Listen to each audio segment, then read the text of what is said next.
when experts like you claim that we need to accept COVID as a part of our lives and we need to move towards a new normal, what does that new normal entail?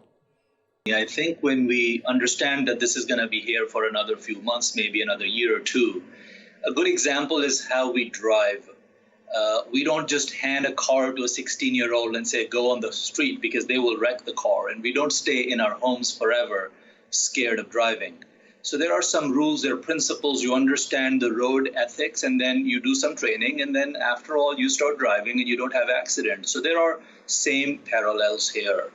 We have to wash our hands, number one. Just like before driving, you want to make sure that you're sober, you're not sleepy. You want to be first cautious. Right. You put a seatbelt on for driving, so therefore you need to wear a face mask in this case. We don't tailgate people. We keep a distance between cars, a safe distance. So similarly, we need to keep some safe distance and avoid larger crowds. So it's those basic steps that can help us continue with our life, but with safety and precautions.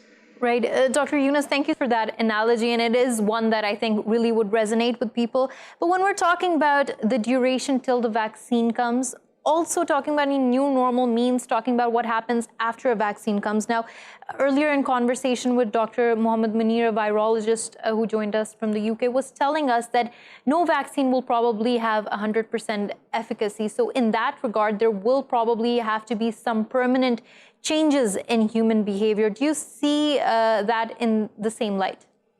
I think it will delay things, but I don't see this permanent. And what I mean by that is correct. No vaccine is going to be 100% available, first of all. I don't think we're going to have 8 billion doses of a vaccine, number one. Number two, if a vaccine is 70 to 80% effective, I think it's good enough for us to break the communication chains and then end the pandemic. So it will be very effective. We can have a 70 to 80% vaccine. I do think life gradually comes back to normal. And the reason behind that